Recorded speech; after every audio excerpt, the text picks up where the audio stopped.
Zoe, this is a really quick and simple recipe. My Uncle Bob taught me this one, and it just goes together beautifully in one pot. Now, it starts with pork, and you can see this is a beautiful, nice, big chunk of pork. Yeah. Bob always said, you know, make sure it's a big piece of pork. What I'm going to do is braise that nice and gently. And this is from the butt, so it's got lots of fibre in it and lots of flavour. But what I'm going to get you to do to start with, because Portuguese food, they use a lot of garlic. Can you cut them in half? Yep. Cut all the cloves of garlic in half. And what I've got here is my pan is really, really hot. I'm going to put some salt on my pork, because salt loves pork and pork loves salt. And also meat as well. There we go. Now, put lots of pepper on there as well. And what I'm going to do, Zoe, now this pan is really, really hot. So I'm going to put the pork in to start with, and then I'm going to put the oil on top of it. I'm using a good non-stick pan, so I don't have to worry about anything sticking. You can hear that sizzling already, and as soon as I put the oil into the pan, you're really going to hear it rocking. Look at that. There we go. Now, Zoe, if you can grab that rosemary, strip off the rosemary leaves, and then chop it up nice and coarsely. I think that'd be nice. Listen to that sizzle. And what I'm after, Zoe, is you can see already the pork's starting to brown off. I want that golden sort of colour. And by sealing it off like this, you lock in the flavours and seal in the juices. So I know that pork is going to be nice and succulent and juicy, just the way my Uncle Bob used to make for me. Now, Zoe, I've got these onions here. If you can cut them into, you know, 6s or 8s, nice and sort of coarse, probably the same size as the garlic. And this is where the fun starts. This is where we have to have a little bit of fun with our food, I suppose. Butter. We need to make sure we cook with lots of butter.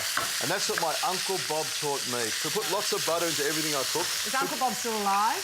He's still rocking somewhere. We don't know where he is, but he's around somewhere. So what I'm going to do is add my onion and my garlic into the pan with the rosemary. And now I'll start adding some spices. I've got some cinnamon and just a little bit of allspice. There we go. And a little bit of clove as well. Just a tiny bit of clove in there.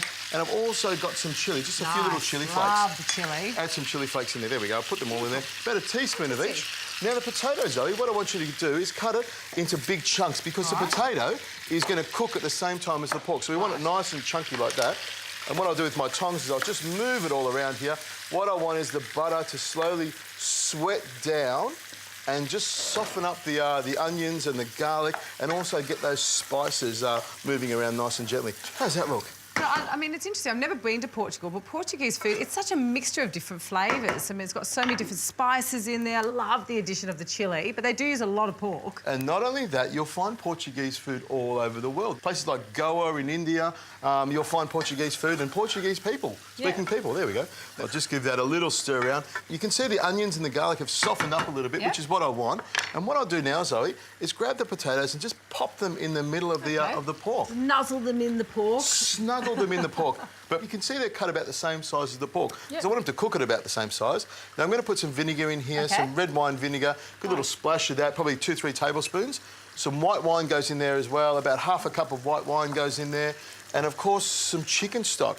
And what I want to do is just put enough chicken stock so it just covers the pork and the potatoes. Okay. There we go. Lovely. Just pop that in like that. And then a little bit of salt on top and a little bit of pepper. You can see the butter's risen to the top. And that's the beautiful thing. The butter's picked up all the flavour of the pork and the spices and everything that's in there. And what we do now is tip off the butter, keep that, and then throw the rest away. We don't do that. What we're going to do now is throw this into the oven. It'll cook at about 175 degrees Celsius. It'll take about an hour to an hour and a half to cook. The liquid will reduce down. The potatoes will cook nicely and go nice and golden. The pork will crisp up on top, and we'll have this beautiful colour on top and tender pork, which is what's going to be delicious.